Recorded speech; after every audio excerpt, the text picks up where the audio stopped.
E o vírus HIV, ele tem uma característica que esse vírus, ele infecta e mata os linfócitos T. Então, qual que é a célula que o HIV infecta? Os linfócitos T, chamados linfócitos CD4 auxiliares, ou linfócitos T helper, também conhecidos assim. E esses linfócitos, que não tem nada de auxiliar, só o nome, eles comandam o sistema imunológico. É como se você estivesse infectando o general do sistema imunológico. O sistema imunológico, ele é dividido em hierarquias, né? Então tem células do soldadinho raso que vão combater as principais infecções ali de pele, a entrada, e tem células mais especializadas, né? Que são os linfócitos, e nós temos a mais especializada delas, que são os linfócitos T, CD4. É justamente essa célula que controla o sistema imunológico através da liberação de citocinas, que são substâncias para controle do sistema imunológico, que o HIV infecta.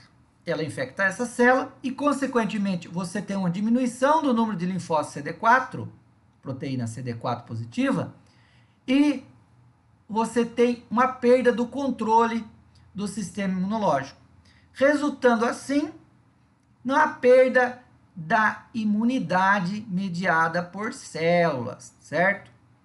Isso favorece o quê? Quando você perde o controle dessa situação, infecções que seriam facilmente eliminadas, elas se tornam oportunistas e acabam infectando esse paciente que está com o sistema imunológico comprometido e causando aí doença nessa pessoa. Então, o paciente HIV não morre de HIV, ele morre de infecções oportunistas, porque o soldado aí está debilitado, o sistema imunológico está abalado, e isso favorece o quadro infeccioso. Então, nós temos aqui a característica do vírus HIV. O vírus HIV, ele tem como material genético o RNA, ele tem aqui em volta dele um capsídeo, e o vírus HIV é envelopado. E eles têm algumas glicoproteínas aqui, glicoproteína 120, 41, que formam essa camada lipídica, que é o envelope viral. Então, nós temos aqui, ó, o RNA, o capsídeo e o envelope lipoproteico. Então, é um vírus envelopado com RNA no seu interior.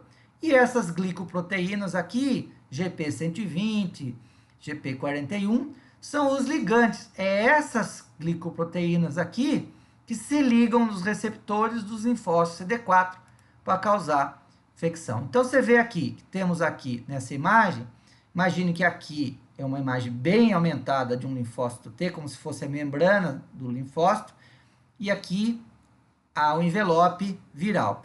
Então, a glicoproteína 120 se liga aqui no linfócito T e consegue introduzir o material genético para dentro do vírus. E o material genético do vírus, uma vez, então aqui você tem o vírus, a proteína GP120 se liga aqui no receptor do linfócito, imagine que aqui é um linfócito, e introduz o seu material genético sob a ação da enzima transcriptase reverse, forma uma cópia de DNA que vai se integrar lá no núcleo das células e vai produzir novas cópias virais, e até que novos vírus são formados. Aqui você tem uma imagem de micrografia eletrônica dos vírus HIV. Então, nós vemos o envelope viral e o capsídeo do vírus. Como que ocorre a transmissão? Ocorre por relação sexual e por transferência de sangue infectado. Também ocorre transmissão perinatal da mãe infectada para o neonato, né? Para a criancinha aí, parasitinha que acabou de nascer.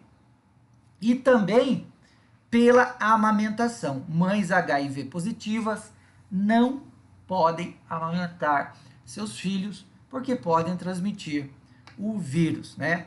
o vírus HIV é transmitido por secreções, né? Entre elas o sangue, a secreção vaginal, o sêmen transmitem HIV. O beijo não transmite HIV, moçada, mas transmite coronavírus. Tá? Então, relação sexual, transfusão de sangue da mãe para o filho durante o nascimento e a amamentação são as principais formas de transmissão do vírus.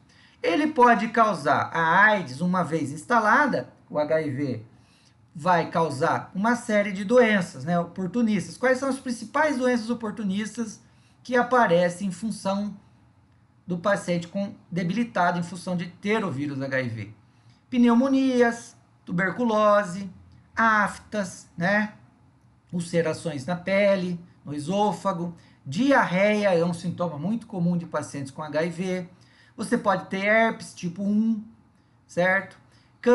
Candidíase, né, uma infecção por fungo, principalmente dos lábios, candidíase oral. Pode ter meningite. Na pele aparece uma lesão chamada de sarcoma de Kaposi. Até trouxe umas imagens.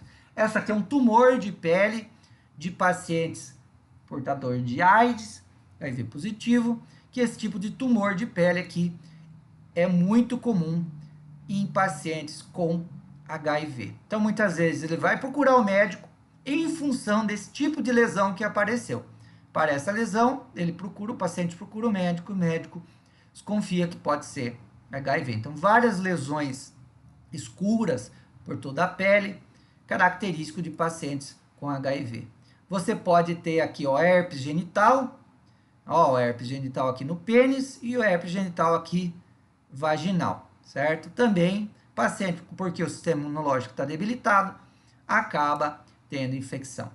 Pode ter um tipo de pneumonia causada por um fungo, que é o Pneumocystis carini, que causa uma pneumonia típica de paciente com HIV. E a meningite por Cryptococcus neoformans,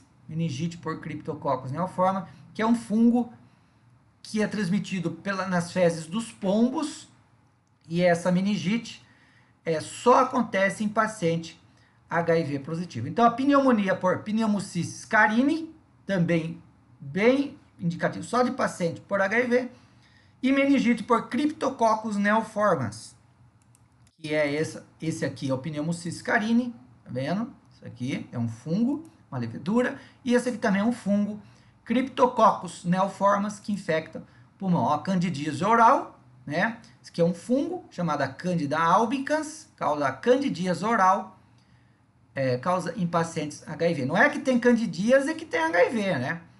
Se o paciente tem muita candidíase de repetição, é interessante fazer o HIV. Tá? Isso aqui já é mais sobre o diagnóstico, eu não vou entrar nessa parte nesse momento. Isso aqui sobre HIV, moçada.